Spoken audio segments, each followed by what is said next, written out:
You know, in the heart of the Great War, while we all think of the muddy trenches of the Western Front, there was another war happening, a completely different kind of battle, fought in sand and sun, a war of nomadic tribesmen taking on a modern empire.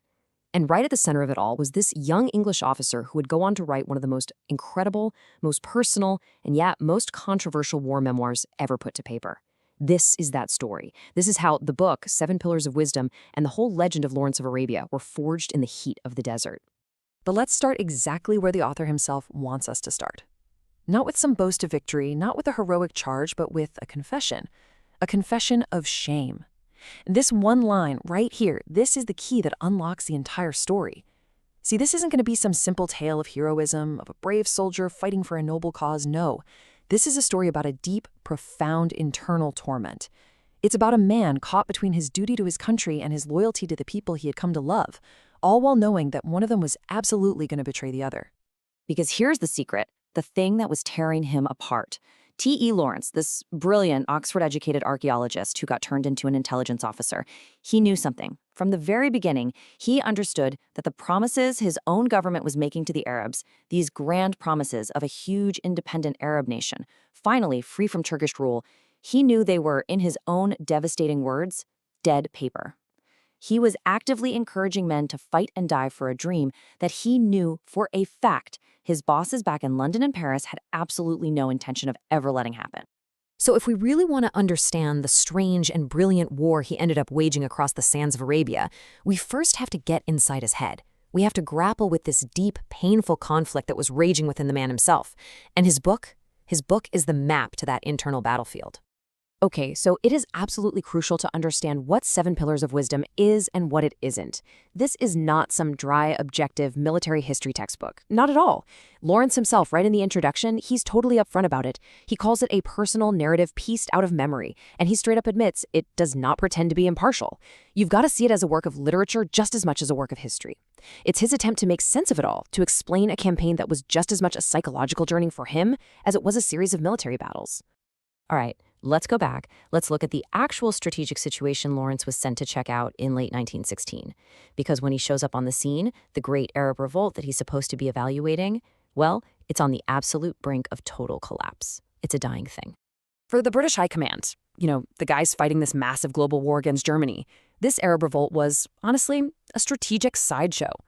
The goal was pretty simple: get the Arabs to rise up against their Ottoman Turkish masters. If they could do that, they could tie down tens of thousands of Turkish troops in this huge, empty desert and keep those troops from being used on more important fronts in Palestine or Mesopotamia. It was a classic diversion, a strategic feint. The only problem? It wasn't working.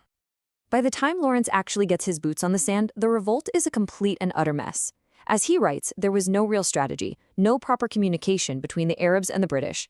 The first brave attacks they made on the Turkish-held city of Medina, they were disastrous failures.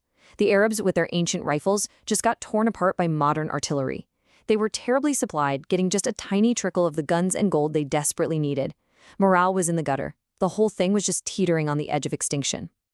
So here's the crucial part. Lawrence, who at this point is just a junior intelligence officer sitting in a desk in Cairo, he has a theory. He's looking at this whole mess from a distance, and he diagnoses the problem with this startling clarity and, frankly, a whole lot of confidence. He says it's not the Arab fighters. The problem is the complete and total vacuum of command. There's no single charismatic Arab leader who can unite all the different tribes, and there's no English advisor with the big picture vision to cook up a winning strategy. He was convinced the whole problem was a lack of leadership. So what does he do? He gets himself sent to Arabia to find that leader. But to actually pull it off, Lawrence first had to go on a journey that would do way more than just carry him across the sand. It was a journey that was going to strip him of his own identity and forge a brand new one. You really can't understand this story if you don't understand the desert. It's not just some backdrop. It's practically the main character. And Lawrence's writing, it just makes this so real, so palpable. He describes the heat like a physical blow, like a force that literally strikes you silent and changes you. This brutal, purifying environment just remade everyone who went into it. It strips away everything that's not essential, and it reveals the absolute core of a person, or a problem. And this quote, this gets right to the heart of Lawrence's psychological state. He talks about shedding his English self, his Western habits and ways of thinking. But he can't just become an Arab. He's an outsider, an infidel. So he's just suspended between these two worlds, belonging to neither of them. And the metaphor he uses, Muhammad's coffin, which in legend hangs between heaven and earth, it perfectly captures this feeling of profound, intense, and painful isolation. But here's the twist. It was that very detachment, that crushing loneliness, that ended up becoming his greatest strategic weapon. Because he wasn't bound anymore by the rigid, by-the-book doctrines of a typical British officer. He was suddenly able to see the entire conflict with fresh eyes.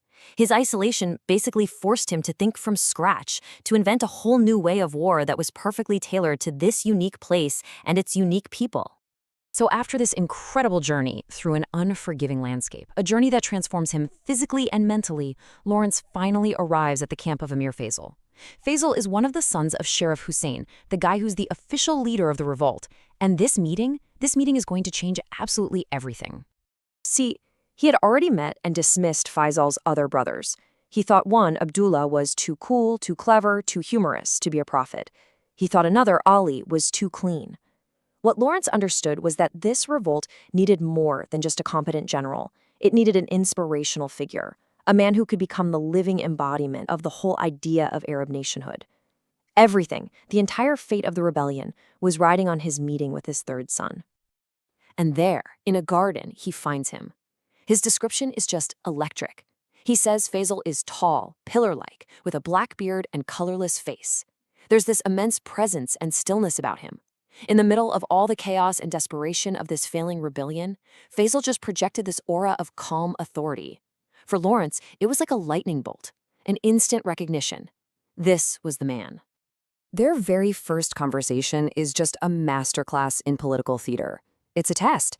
Faisal asks this polite, very grounded question about his current camp. And Lawrence, in his reply, he immediately just blows the whole horizon wide open. He completely ignores the immediate tactical problem and points straight to the grand strategic prize, Damascus, the ancient capital, the heart of the entire Arab world. He's not just there to offer help, he's there to offer a vision. And Faisal gets it. He isn't insulted by this young officer's boldness. He sees the massive ambition behind it. A spark of understanding passes between them. Right there, in that moment, a partnership is forged that would change the course of the war in the Middle East. Faisal, the prince and the prophet who could inspire the tribes, and Lawrence, the outsider who could provide the intellectual framework for how to win. The revolt at long last had its soul, and it had its mind. So with Faisal now providing the leadership and the inspiration, Lawrence was finally free to become the architect of the revolt, to design a strategy that would brilliantly turn all the Arabs' weaknesses into their greatest strengths. He just lays out the two opposing forces and sees this profound, almost beautiful asymmetry. On one side, you have the Turkish army. It's a conventional European-style force. It's powerful, sure, but it's also a lumbering giant, and it is completely dependent on this one single-track railway, the Hejaz Railway, for every single bullet, every bag of flour, every reinforcement. The Arabs, on the other hand, were everything the Turks were not. They were poorly armed, they weren't disciplined, but they were infinitely mobile on their camels, they knew the terrain like the back of their hand, and they could be this phantom enemy that could strike anywhere and then just vanish back into the desert. And this right here, this is Lawrence's core intellectual leap. This is his aha moment. He realized the Arabs could never, ever win by fighting the Turks on their terms. To get into a big, pitched battle would be absolute suicide. So the goal became to never give the Turks a target. The Arabs' weakness in a big battle was completely irrelevant if a big battle never ever happened. The strategy was to attack not the Turkish army itself, but its fragile lifeline. And so he developed his doctrine. Step 1, avoid big, set-piece battles at all costs. Never fight the enemy on their terms. Step 2, exploit the incredible mobility of the camel to outrun and outmaneuver the enemy every single time. Step 3, and this was the big one, make the Hejaz Railway the single obsessive target. A war not of grand battles, but of 1,000 tiny pinpricks, blowing up tracks, ambushing trains, and forcing the Turks to spread their forces thin, garrisoning the entire 1,000-mile length of the line, just bleeding them of men and resources. And finally, use the desert itself as the ultimate weapon, a sea in which the Arab forces could swim, but in which the Turkish army would surely drown. I mean, this was not a strategy you could learn from some military textbook back in Europe. This was a bespoke masterpiece. It was an elegant solution, perfectly tailored to the unique conditions of the land, to the fiercely individualistic character of the Bedouin fighters, and, of course, to the charismatic leadership of the man he had just found, Emir Faisal. The theory was brilliant. The partnership was in place. A whole new kind of war was about to be unleashed on the Ottoman Empire. But the question still hung in the air. Could this phantom army of nomads, led by this conflicted English officer, could they really defeat an empire? The stage was now set for an epic, brutal conflict, but its outcome was anything but certain.